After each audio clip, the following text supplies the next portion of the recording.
तो बच्चों इस टॉपिक का नाम है वार्तालापे एक पक्ष पूर्णम।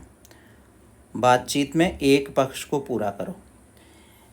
एक पक्ष को पूरा करो मतलब जो आपका विपक्ष है ना, जो आपका अपोनेंट है वो बोल रहा है, लेकिन आप जो हैं एक पक्ष लेकर के उसकी बात को आगे बढ़ाएंगे। ठीक है, बोलेंगे उसके साथ, वो कुछ आपसे पूछेगा, आप उसका जवाब देंगे। ठीक है, तो जवाब किस में देना आपने? संस्कृत भाषा में। इसके लिए आपको संस्कृत जो है वो आनी चाहिए, या आप कैसे भी करके उसका जवाब दे सकते हैं। ठीक है, तो क्या क्या करके जवाब दे सकते हैं इसको वीडियो को देखेंगे तो समझेंगे। देखो लिखा है, मनुष्य एक सामाजिक प्राणी है। हम समाज में रहते हैं, सोसाइटी में रहते हैं, तो हमें जब एक दूसरे से बात करनी है तो भाषा जो है वो हमें अच्छे से आनी चाहिए। तो बच्चों की जो संस्कृत भाषा में जो एक स्किल है उसको बढ़ाने के उद्देश्य से ही 11वीं में ये वार्तालाप वाला एक टॉपिक रखा गया है। ठीक है, इसमें क्या करना है आपने, जो दिया गया एक पक्ष है उसको ध्यानपूर्वक पढ़ना है, उसके अर्थ को अच्छे से समझना है, और दिए गए पक्ष के वाक्यों तथा कर्तृ क्रियान्विति का ध्यान रखते हुए वार्तालाप में रिक्त स्थानों को भरना है। कर्ता और क्रिया का ध्यान रखना है।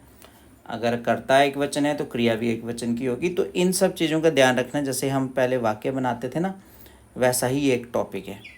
तो देखिए यहाँ एक वार्तालाप का मैं आपके साथ अभ्यास करूँगा। आप भी कोशिश करें, अभी अभ्यास करने की कोशिश करें। ऐसे कई वार्तालाप आपको कक्षाओं में बताए जाएंगे, वहाँ पर भी आप अभ्यास करेंगे। चलिए इसको देखते हैं। ये प्रथम वार्तालाप है, हमारे सामने लिखा है दीपकः। मतलब वार्तालाप में क्या होता है कि एक आदमी होता है जो आपसे पूछ रहा है, दूसरे होते हैं आप खुद जो आप बताते हैं। तो कन्वर्सेशन में आप देखेंगे वो अंग्रेजी की हो, हिंदी की हो, किसी भी भाषा हो, उसमें जो बोल रहा है ना उसका नाम लिखा जाता है। ये एक तरीका होता है।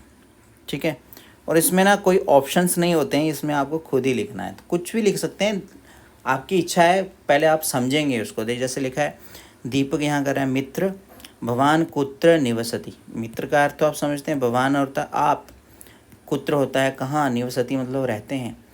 मित्र आप कहाँ रहते हैं, ये प्रश्न पूछा जा रहा है। तो अब आप यहाँ पर उत्तर क्या लिखेंगे, उसके लिए आपको थोड़ा सा सब प्रश्नों को पहले अच्छे से पढ़ लेना है। ठीक है, अब अगर आप यहाँ लिख करके आ जाते हैं, मान लो आप असम में रहते हैं तो आप यहाँ लिख के आ जाते हैं अहम असम नगरे, अहम असम नगरे या प्रदेशे, नगर तो नहीं है, ये प्रदेश है तो प्रदेशे ही लिखना है। अहम असम प्रदेशे निवसामि, है ना, अहम असम प्रदेशे निवसामि। या आप प्रदेशे नहीं लिखना चाहते तो आप असम भी लिख सकते हो, मैं असम में रहता हूँ, फिर आपको प्रदेशे लिखने की ज़रूरत भी नहीं पड़ेगी। हम असम निवसामि, मैं असम में रहता हूँ। ये उत्तर आप दे सकते हैं, लेकिन ये उत्तर आप तब दीजिएगा जब आप पूरी कन्वर्सेशन को एक बार पढ़ लें। तो इसको और पढ़ते हैं पहले, अभी उत्तर नहीं देना है, क्योंकि आपको पता लग जाएगा कि दीपक अमन से पूछ रहा है, अमन कहाँ रहता है, खुद ही पता चल जाएगा। देखो ये लिखा है दीपका। अब दीपक दूसरा प्रश्न पूछता है कि देहल्याम तू, देहल्याम तू का मतलब है दिल्ली में, तो प्रदूषणस्य, प्रदूषण की समस्या, प्रॉब्लम, सुरसाम मुखमिव वर्धते, सुरसाम मुखमिव वर्धते मतलब बहुत अधिक बढ़ चुकी है। दिल्ली में तो प्रदूषण की समस्या बहुत अधिक है। तो मतलब यहाँ पर जो पहला प्रश्न पूछा गया है उसमें अमन ने उत्तर दिया होगा देहल्याम। क्या दिया होगा? देहल्याम, दिल्ली में। देहल्याम का अर्थ होगा दिल्ली में। मित्र आप कहाँ रहते हैं, तो अमन ने जवाब दिया होगा दिल्ली में। अब इसको लंबा करके लिखना चाहते हैं तो आप ऐसा लिख सकते हैं, अहम देहल्याम निवसति को लिखना पड़ेगा निवसामी, हम देहल्याम निवसामी, मैं दिल्ली में रहता हूँ। अब यहाँ देहल्याम क्यों हुआ, देहले क्यों नहीं हुआ, आप ये सोच रहे होंगे, क्योंकि देहली जो शब्द है ना, देहली इकारांत शब्द है, इसके अंत में ये आ रहा है। असम जो शब्द है ना, इसके अंत में आ रहा है।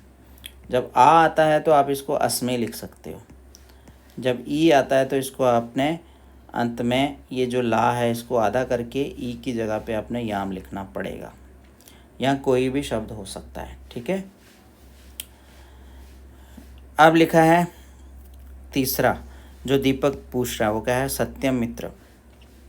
अच्छा, दीपक ने पहले पूछा है कि देहल्याम तो प्रदूषण से समस्या सुरसा मुखमेव वर्धते, तो अमन क्या कहेगा? अमन कहेगा आम। हाँ, आम। देहल्याम तो प्रदूषण से समस्या सुरसा मुखमेव वर्धते, ठीक है। तो यही चीज़ बोल सकता है वो। तो दीपक कहेगा सत्यम मित्र। दीपक कहेगा हाँ मित्र, अतएव प्रदूषण नियंत्रणस्य उपायः चिंतनीय। दीपक कहता है हाँ दोस्त, इसलिए ही प्रदूषण कंट्रोल का उपाय सोचना चाहिए, प्रदूषण कंट्रोल का उपाय सोचना चाहिए। अब अमन क्या कहेगा यहाँ पर? अमन फिर से यही बात कह सकता, आम सत्यम ऐसे कह सकता, हाँ ठीक है, ठीक है, प्रदूषण नियंत्रण से उपाय चिंतनीय, चिंतन करना चाहिए, वो भी यही कह सकता है। अब ये सरल लग रहा है थोड़ा सा, इतना ज़्यादा मुश्किल नहीं है वार्तालाप। आप सोचेंगे बड़े बड़े वाक्य लिखेंगे, आप बड़े लिखिए छोटे लिखिए, आपको वाक्य लिखना है और अपने विवेक से लिखना है, अपनी बुद्धि से लिखना है। आपको यहाँ किसी की बुद्धि का सहारा नहीं लेना है, खुद लिखना है। वाक्य सही होने चाहिए, इसलिए पहले कह दिया कि कर्ता और क्रिया का आपने ध्यान रखना है। छोटे हो जाएंगे वाक्य तो चलेगा। अब दीपक कहता है वयम बहु किमपि कर्तुम शक्नुमा, हम बहुत कुछ भी कर सकते हैं। यथा यात्राई, जैसे यात्रा के लिए। सार्वजनिक वाहनानां प्रयोगः, यात्रा के लिए जो शेयरिंग वाहन होते हैं उनका प्रयोग।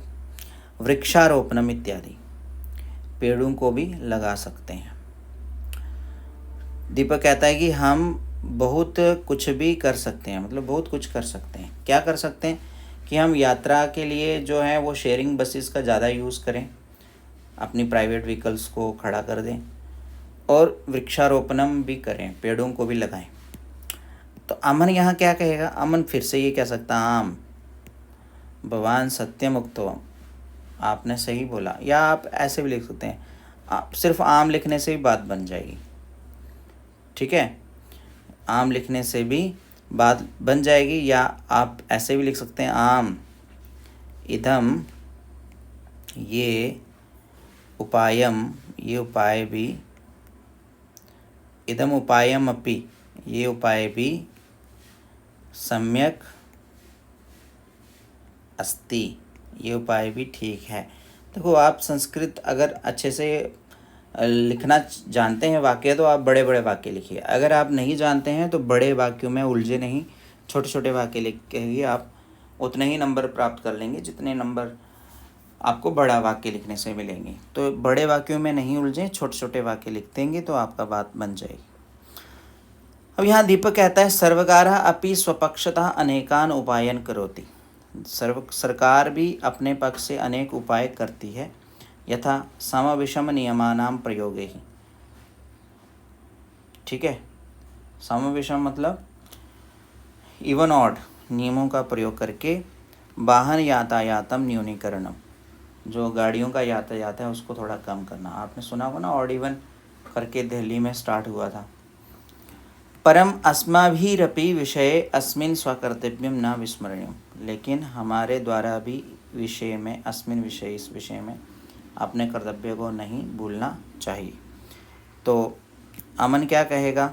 अमन यही कहेगा, आम, फिर से वही कहेगा, ठीक है, अस्माभिरपि विषय अस्मिन् स्वकर्तव्यम न विस्मरणीयम, हमें ये भूलना नहीं चाहिए। देखो, वाक्य मैंने आपको कहा ना, आप लंबे लंबे लिख सकते हैं, छोटे छोटे लिख सकते हैं। थोड़ा थोड़ा अभ्यास आपने कक्षा में ज़रूर करना है इसको लेकर के, ताकि आप इसको वार्तालाप को देख करके उस समय घबरा ना जाएं। यहाँ कुछ ज़्यादा विशेष आपको लिखना नहीं है। आप किसी के साथ बातचीत करते हैं, ज़रूरी नहीं है कि आप लंबी लंबी बातें खींच के करते हैं। कोशिश तो करनी चाहिए कि हम लंबा लंबा लिखें, लेकिन यदि आप समय कम है आपके पास और आप सोचते हैं कि मैं लंबे वाक्य नहीं लिख पाऊँगा, तो छोटे वाक्य ज़रूर लिख के आएँ, छोड़े नहीं इसको। तो इसको लिखने के ऊपर आपको पूरे 5 मार्क्स मिलेंगे, ठीक है। फिर अंत में देखो लिखा है दीपिका ने लिखा है पुनः मिला माँ, दोबारा मिलते हैं। अब यहाँ द्वितीय वार्तालाप है, ये अभ्यास के लिए ही है। जैसे यहाँ पर पिता जो है वो अपने पुत्र के साथ बात कर रहा है, तो लिखा है, पिता ने लिखा है पुत्र त्वम अधुना किम पठसि, पुत्र तुम अधुना, अधुना का मतलब बहुत होते हैं, आज भी होता है, आजकल भी होता है और अब भी होता है। तुम इस समय क्या पढ़ते हो? आदित्य, आदित्य क्या जवाब देगा? हैं, आदित्य वही जवाब देगा जो नीचे वाले वाक्य में जिसकी हिंट होगी थोड़ी सी। तो लिखा है पिता संस्कृतस्य कापि परीक्षा वा, संस्कृत की कोई परीक्षा है क्या? तो यहाँ मतलब संस्कृतम, यहाँ जवाब क्या हो जाएगा? संस्कृतम, ठीक है। आदित्य कहेगा संस्कृतम पठामि, संस्कृत पढ़ रहा हूँ। तब पिता कहेगा संस्कृत की कोई परीक्षा है क्या? तो आदित्य कहेगा पिता, आदित्य कहेगा पिता जी हाँ आम संस्कृतस्य परीक्षा भविष्यति, संस्कृत की परीक्षा होगी। कब होगी? कल होगी, परसों होगी, वो आप लिख सकते हो, श्वा भविष्यति। तो पिता कहते हैं श्लोक गायन प्रतियोगिता अति शोभनम, श्लोक गायन प्रतियोगिता बहुत अच्छी है। अभ्यासम कृत्वा सोत्साहम स्पर्धायाम भागग्रहणम कुरु। देखो यहाँ उत्तर क्या आना है इस वाली लाइन में, उसकी हिंट यहाँ मिल रही है। यहाँ क्या हिंट मिल रही है कि श्लोक गायन प्रतियोगिता बहुत अच्छी है। तो आदित्य ने पिता को यही कहा होगा कि श्लोक गायन प्रतियोगिता भविष्यति, संस्कृतस्य श्लोक गायन प्रतीक्षा भविष्य, कि संस्कृत की श्लोक गायन की प्रतियोगिता होगी, परीक्षा होगी, ठीक है। तो हिंट यहाँ पर मिल गई। वैसे ही यहाँ आदित्य फिर से पिताजी के साथ बात कर रहा है ना, तो वो ये कहेगा, क्या कहेगा? अहम, ये कह सकता है हम श्लोक गायनम करिष्यामि, मैं श्लोक गायन करूँगा, ठीक है, ऐसा बोल सकता हो। तो यहाँ लिखा है पिता कहते हैं कि चिंता मा कुरु, चिंता मत करो, श्लोकानाम अर्थान अबुद्ध्य स्मरणम कुरु, श्लोकों के अर्थों को जानकर याद करो। ये न विस्मरणम ना भवति, जिससे भूला नहीं होता, जिससे भूल नहीं होती। आदित्य कहेगा आम, आदित्य कहते हैं हाँ, अहम अवश्यमेव, मैं अवश्य ही